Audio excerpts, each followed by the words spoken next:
ایک زمانے میں ایک عظیم بادشاہ تھا جو ایک وسیع اور خوشحال زمین پر حکومت کرتا تھا، لیکن جیسے جیسے وہ بوڑھا ہوا اس کی نظر کمزور ہونے لگی۔ بادشاہ کا کوئی معالج اس کا علاج نہ کر سکا۔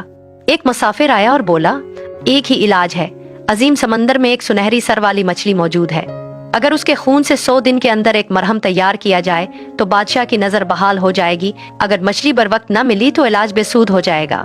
اپنے والد کو بچانے کے لیے نوجوان شہزادے نے سب سے بہادر ملاحوں کو اکٹھا کیا اور ایک خطرناک سفر پر روانہ ہوا۔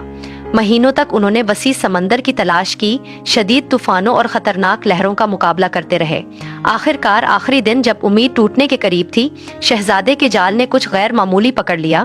وہ ایک چمکتی ہوئی سنہری مچھلی تھی جس کی روشن ذہین آنکھیں تھیں، لیکن وقت گزر چکا تھا، آخری تاریخ گزر چکی تھی۔ شہزادہ دل شکستہ اور تھکا ہوا سوچا کہ مچھلی کو اپنے والد کے پاس ثابت کرنے کے لیے لے جایا جائے، مگر جب اس نے اس سنہری مخلوق کو دیکھا اسے ایک عجیب سا احساس ہوا۔ اسے احساس ہوا کہ اگر وہ اسے واپس لے جائے گا تو شاہی معالجین اس مچھلی کو بے سود قتل کر دیں گے، اس لیے بڑی افسوس کے ساتھ اس نے مچھلی کو چھوڑ دیا۔ جب وہ خالی ہاتھ گھر لوٹا تو اندھا اور غصے سے بھرے بادشاہ نے یقین کرنے سے انکار کر دیا کہ اس کے بیٹے نے واقعی کوشش کی تھی اور شہزادے کو موت کی سزا دے دی۔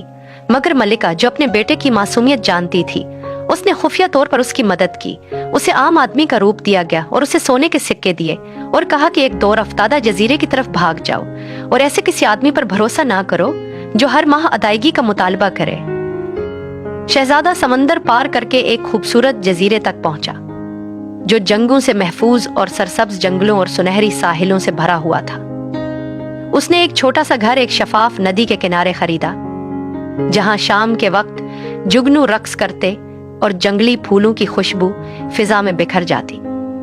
بہت سے لوگ اپنی خدمات پیش کرنے آئے، مگر شہزادے نے اپنی ماں کی بات یاد کرتے ہوئے ان لوگوں کو مسترد کر دیا جو ہر ماہ معاوضہ چاہتے تھے۔ آخر کار اسے چاندی کے لباس میں لپٹی ایک عورت ملی جس نے جھک کر کہا، میں ہر ماہ معاوضہ نہیں چاہتی، صرف سالانہ ایک بار۔ اس کی عاجزی سے متاثر ہو کر شہزادے نے اسے اپنا خدمتگار بنا لیا۔ دن گزر گئے مگر جزیرہ بھی خطرات سے خالی نہ تھا۔ ایک بھیانک مخلوق جزیرے کے ایک حصے کو ویران کر رہی تھی جس سے وہ زمین بنجر ہو گئی تھی۔ جزیرے کے گورنر نے وعدہ کیا کہ جو کوئی اس مخلوق کو ہرا دے گا اسے دولت، زمین اور اپنی بیٹی سے شادی کا انعام دیا جائے گا، مگر جو بھی کوشش کرتا جادوئی نیند کا شکار ہو کر فنا ہو جاتا۔ ایک شام جب شہزادہ ساحل کے پاس چل رہا تھا، اس کی خدمتگار اس کے ساتھ کھڑی تھی اور چاندنی لہروں کی طرف دیکھ رہی تھی۔ اس کی خدمتگار نے کہا کہ اگر میں کہوں کہ میں تمہاری مدد کر سکتی ہوں کہ تم اس مخلوق کو ہرا دو۔ وہ صرف مسکرائی اور شہزادے کو گورنر کے پاس لے گئی۔ وہاں اس نے ایک جرات مندانہ شرط رکھی، جو کچھ بھی شہزادہ حاصل کرے گا میں اس میں شریک ہوں گی۔ ایک رات شہزادہ خوفناک مخلوق کے بسیرے کی طرف روانہ ہوا، مگر جیسے ہی وہ قریب پہنچا خدمتگار نے اچانک ایک مٹھی بھر سنہری دھول ہوا میں اڑا دی۔ جادو ٹوٹ گیا اور حملہ کرنے سے پہلے اس نے قدیم الفاظ کا ورد کیا اور زمین ہلنے لگی۔ اب شہزادے نے اپنی تلوار کو عجیب و غریب مخلوق کے دل میں جھونک دیا اور اسے ہلاک کر دیا۔ گورنر خوشی سے جھوم اٹھا اور شہزادے سے پوچھا کہ وہ کیا انعام چاہتا ہے۔ شہزادے نے ایک جہاز کی درخواست کی، مگر جب وہ جہاز پر سوار ہوا تو اسے حیرت انگیز حقیقت معلوم ہوئی، جہاز کی ڈھال کے اندر انمول جواہرات چھپے ہوئے تھے۔ جب وہ ایک دور دراز ملک کی طرف روانہ ہوئے، اس نے اپنی خدمتگار کو دیکھا، اس کے سنہری بال سمندر کی ہوا میں لہرا رہے تھے۔ ایک شام شہزادے نے اس سے پوچھا، تم واقعی کون ہو؟ اداسی سے بھری مسکراہٹ کے ساتھ خدمتگار نے اپنا چاندی کا پردہ ہٹایا۔ اس کی خوبصورتی دل کو چھو لینے والی تھی۔ اس کی آنکھیں زمرد کی مانند، لب گلابی اور نرم، اور سنہری بال سورج کی طرح دمکتے تھے۔ میں وہ سنہری سر والی مچھلی ہوں، اس نے اعتراف کیا۔ بہت پہلے ایک حسد کرنے والے جادوگر نے مجھے سمندر سے بے دخل کر دیا، جس کے بعد مجھے عظیم سمندر میں بھٹکنا پڑا۔